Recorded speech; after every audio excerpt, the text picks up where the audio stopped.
Mbak Bivitri, kalau kita bisa melihat bagaimana nasib dari Undang-Undang RUU HIP ini, eh, apa yang Anda bisa perkirakan akan terjadi kalau penolakan begitu besar? Kita bukan mau mengasumsikan atau mencoba membaca masa depan, tapi kita lihat secara hukum saja. Apakah mungkin memang Ya, HIP ini bisa berubah nama menjadi PIP, dan apa jadinya kalau sebuah undang-undang tersebut berubah nama, sementara mengandung pasal-pasal yang kurang lebih sama begitu dengan sebuah pasal yang sudah diajukan dalam prolegnas, dan apakah dengan tidak bersuratnya Presiden dan tidak dibahas bersama eksekutif ini, maka undang-undang tersebut akan bisa kadaluarsa sendiri atau tetap akan bisa digolkan kalau memang DPR bersikeras akan melanjutkan? ya, jadi saya kira memang kita harus fokus pada RUU-nya ya. Jadi apa namanya tidak dengan soal-soal lainnya Presiden diturunkan dan lain sebagainya. Ya. Nah, secara prosedural memang RUU itu hanya bisa dicabut oleh DPR. Karena RUU itu sampai saat ini statusnya adalah RUU usul inisiatif DPR. Dalam proses legislasi di Indonesia kan RUU bisa diinisiasi oleh DPR, bisa diinisiasi oleh Presiden. Nah, dia termasuk yang diinisiasi oleh DPR. Nah, tapi kita jangan lupa bahwa dalam pasal 20 konstitusi kita dinyatakan bahwa yang membuat undang-undang itu adalah DPR dan Presiden. Nah, andil Presiden, ya DPR dan Presiden gitu ya. Nah, andil Presiden adalah dengan cara kalau dalam konteks RUU usul inisiatif dengan mengirimkan surat Presiden untuk memulai pembahasan. Nah, jadi yang bisa dilakukan pada saat ini, kita bisa saja menghentikan pembahasan. Kalau mencabut memang tidak bisa Presiden, tapi dia bisa menghentikan pembahasan dengan dua cara.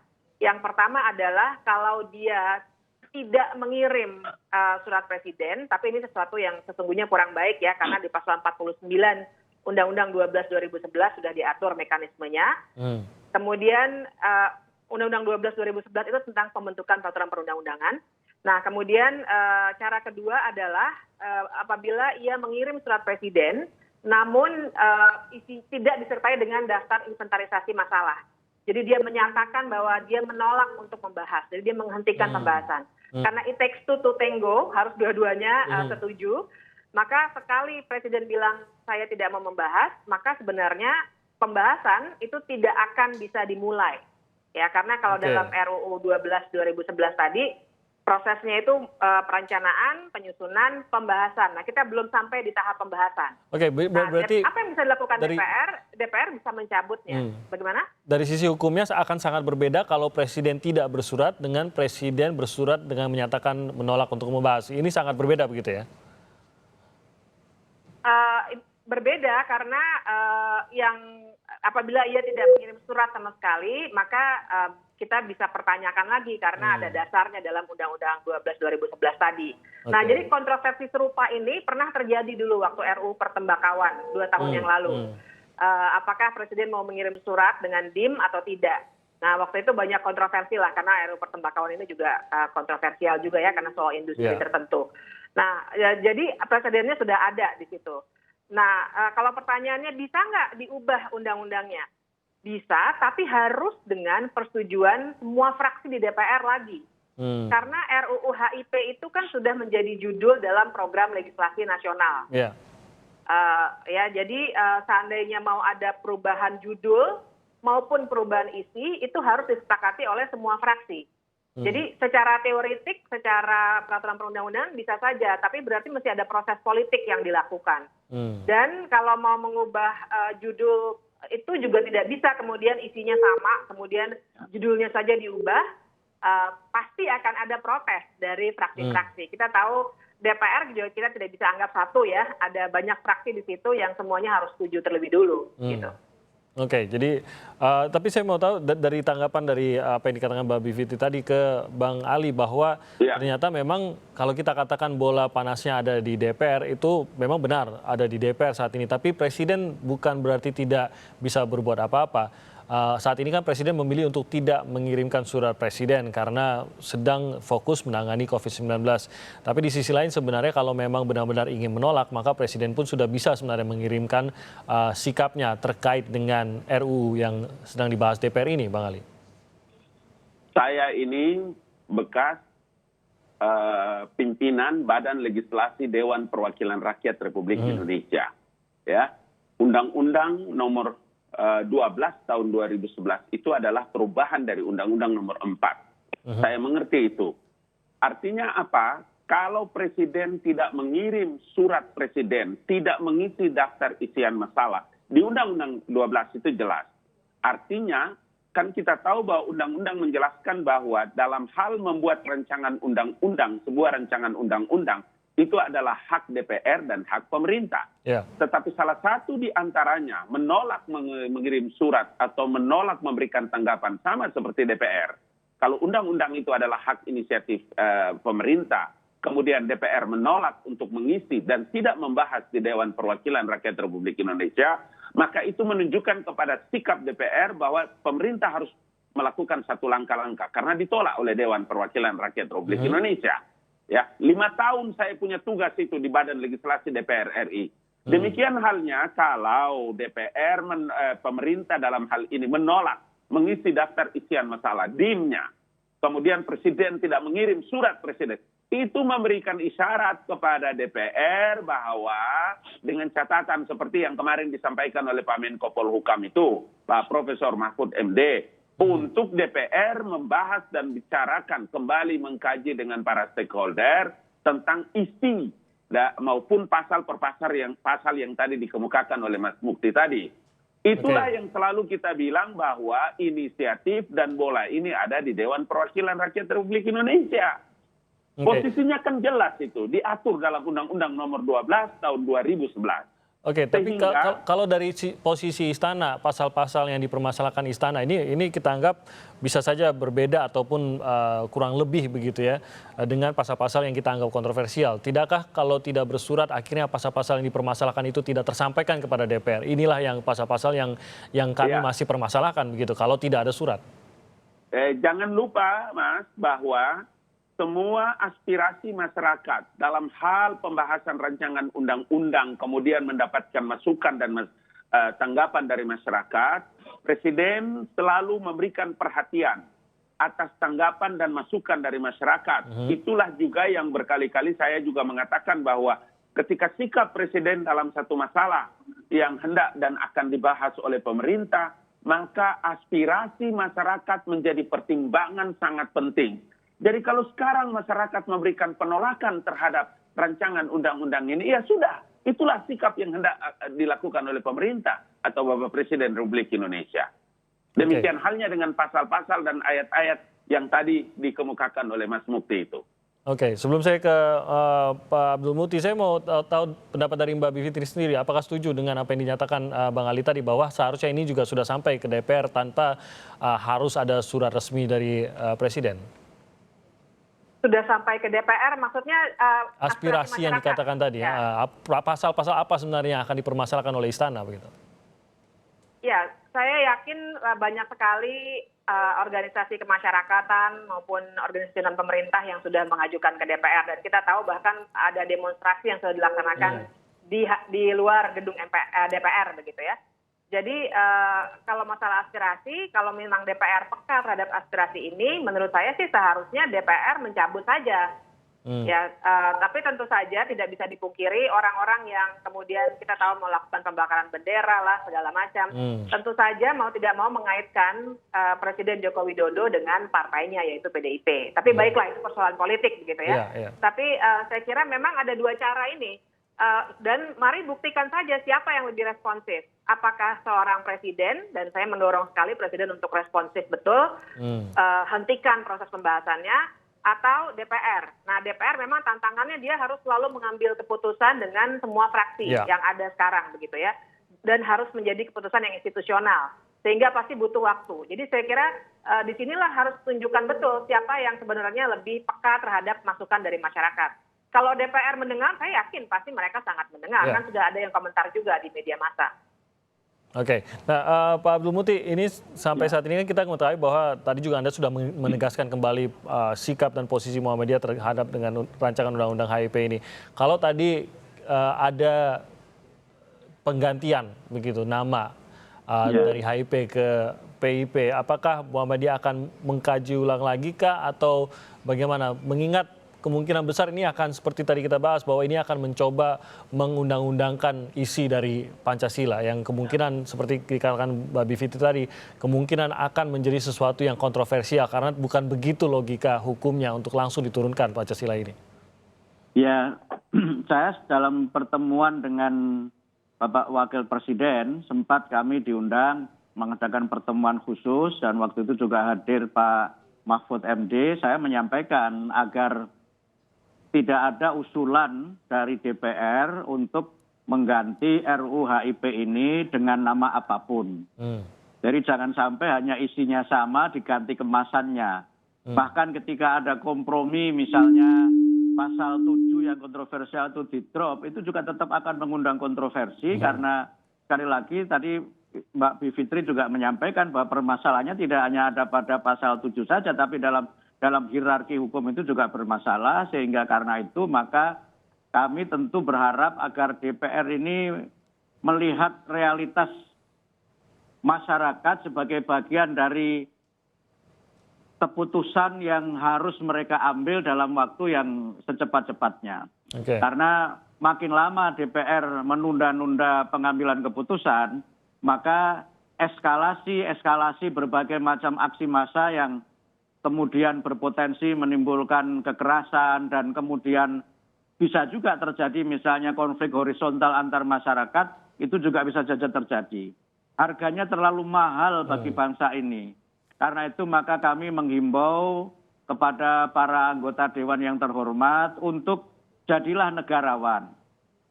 Pahamilah suasana kebatinan masyarakat dan rakyat Indonesia. Janganlah mereka ini dibebani berbagai macam hal yang seharusnya mereka tidak harus turun ke jalan sebenarnya kalau DPR sudah segera mengambil keputusan. Saya khawatir kalau penundaan keputusan DPR ini akan menjadikan kita ini punya dua pandemi. Pertama ada pandemi COVID-19, yang kedua ada pandemi politik yang sekarang benih-benihnya sudah mulai terlihat. Ini terlalu mahal bagi bangsa Indonesia. Saya kira tidak apa-apalah misalnya DPR mengatakan bahwa kami sudah mengambil keputusan itu, tetapi karena keputusan ini tidak sesuai dengan undang-undang, dan karena mayoritas rakyat juga menolak, maka atas nama undang-undang dan demi kepentingan bangsa kami mencabut. Itu saya kira sikap yang saya kira tidak akan salah, bahkan kemudian menurut saya itu akan dicatat sebagai bagian dari sejarah bahwa DPR ternyata adalah para negarawan yang peduli dengan masa depan bangsa dan paham dengan suasana kebatinan rakyat yang mereka wakili sebagai anggota DPR. Jadi bahwa ini pernah masuk prolegnas akan termaafkan begitu ya Mas Abdul Muti ya? Ya itu kan sesuatu yang wajar. Kalau tadi Bu Fitri menyebutkan proses pengusulan Pancasila itu juga banyak usulan para tokoh yang tidak disetujui juga kok. Gitu. Dan kemudian sudah disepakati Piagam Jakarta, tinggal ketok, kemudian last minute ya beberapa saat berubah dan kemudian perubahan itu kita terima juga sesuatu yang biasa. Tapi kepentingannya juga ketika kemudian perubahan pasal 1 atas usul hatta, kalau ngotot pada waktu itu bisa saja tidak dirubah. Tetapi kan para pendiri bangsa itu untuk kepentingan bangsa, oke, saya setuju ini dihapus. Nah sekarang kan persoalannya sudah jelas itu bertentangan dengan undang-undang, bertentangan dengan undang-undang dasar, kemudian tidak segera mengambil keputusan sementara rakyat sudah mulai gerah dan aksi ini terjadi di mana-mana. Saya kira DPR perlulah lebih sensitif melihat persoalan ini dan kalau saya boleh pinjam istilah kata yang agak populer sekarang ini itu situasinya sudah extraordinary sekarang ini. Kira-kira begitu ya Bang Ali, Bu Fitri ya? Iya. Kalau boleh saya tambahkan sedikit, Mas. Silakan. Jadi saya kira memang yang terbaik adalah DPR mencabutnya. Karena kalau Presiden hanya menghentikan, maka sebenarnya tidak terlalu kuat gitu. Kalau dicabut kemudian dibuat kesepakatan baru bahwa ini tidak akan dibahas ataupun diubah dan lain sebagainya ya yang agak rinci, lebih baik ketimbang sekedar DPR bilang Presiden bilang saya tidak mau mengirimkan surat Presiden. Nah, catatan lainnya adalah saya kira memang DPR ini ada semacam kesengajaan juga barangkali ya untuk melemparkan bola panasnya ke tangan Presiden. Karena memang di tahap ini menurut pasal 49 Undang-Undang 12, 60 hari Presiden harus memberikan surat Presiden tersebut gitu. Jadi seperti ditunggu saja 60 hari gitu. Nah ini yang saya kira praktik yang tidak baik. Seharusnya kalau memang demikian besar energi kita terbuang ke sini, DPR sebagai wakil rakyat harusnya lebih peka. Cabut saja langsung tanpa harus menunggu respons presiden dalam waktu 60 hari tadi. Dan ini proses yang jauh lebih cepat, jauh lebih sederhana ya, mencabut di tengah rancangan undang-undang, maksud saya DPR yang mencabut. Ini prosesnya tidak seperti pada saat diinisiasi harus dengan rapat, harus dengan langkah politik dan nego politik begitu, Mbak Bivitri. Harus rapat juga karena semua fraksi harus setuju. Tapi saya kira melihat bagaimana besarnya penolakan masyarakat, ada demonstrasi tidak hanya di depan gedung DPR tapi di daerah-daerah, mestinya itu sudah jadi indikasi kuat untuk semua fraksi untuk menyepakati hal ini gitu.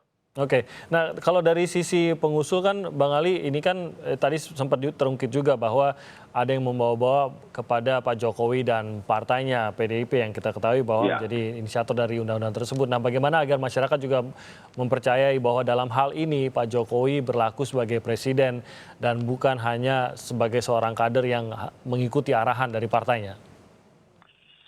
Saya ingin mengatakan bahwa dialog kita di Kompas TV pagi ini juga adalah memberikan pencerahan dan pemahaman kepada masyarakat tentang bagaimana proses sebuah rancangan undang-undang itu dibuat. Di mana logikanya rancangan undang-undang itu dibikin oleh DPR, disiapkan oleh DPR, diusulkan oleh DPR. Tapi presiden yang dipaksa untuk mencabut. Kasih tunjuk sama saya pasal ayat mana itu dalam undang-undang. Makanya kan berkali-kali kita bilang bahwa RUU ini adalah namanya saja RUU inisiatif DPR. Kalau inisiatif yang dilakukan oleh DPR, maka DPR memiliki kewenangan. Saya ini bekas DPR RI 5 tahun loh. Tidak main-main di badan legislasi. Jadi saya mengerti. Kami pernah melakukan itu, pembatalan sebuah rancangan undang-undang dan menyampaikan kepada publik Indonesia, kepada masyarakat.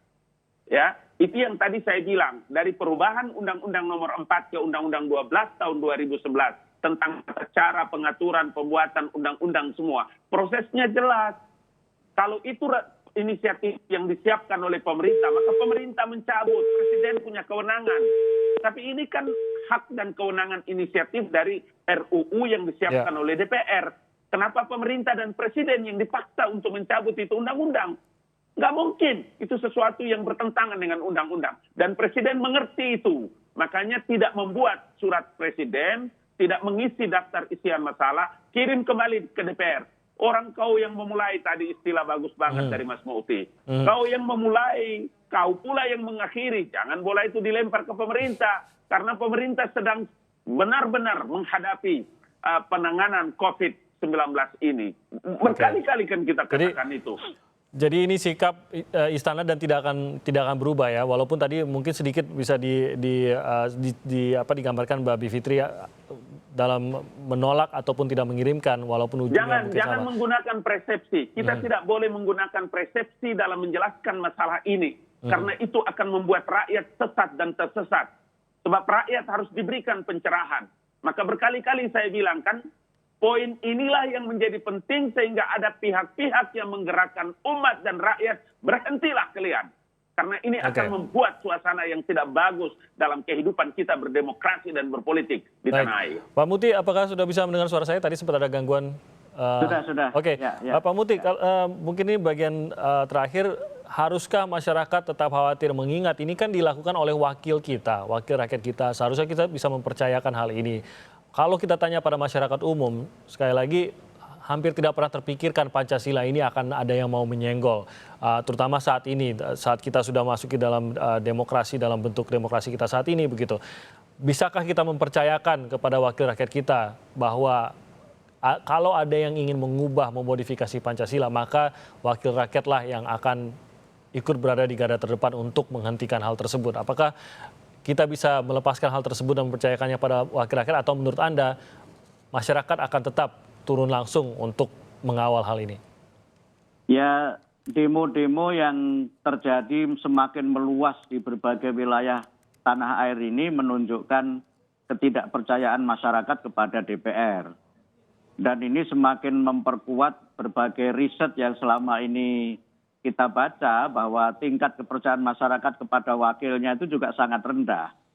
Dan karena itu maka kemudian kalau ada pressure seperti ini dan DPR kemudian mengambil keputusan yang tidak sesuai atau tidak sama dengan arus besar aspirasi masyarakat Indonesia, maka ini akan menimbulkan persoalan politik yang lebih serius lagi di masa yang akan datang.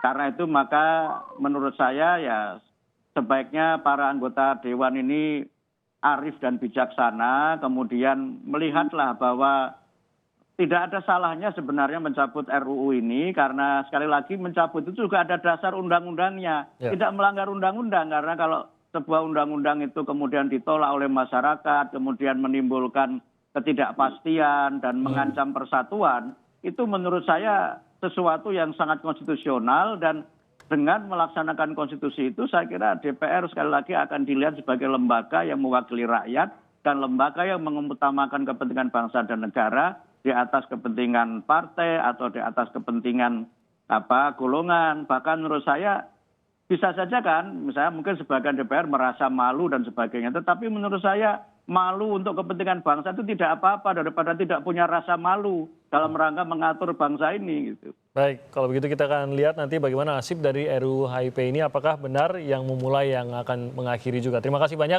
Pak Abdul Muti sudah bergabung bersama kami. Mbak Bivitri Susanti, terima kasih atas waktunya, dan juga Bang Ali Mohtar. Terima kasih Mbak Fitri.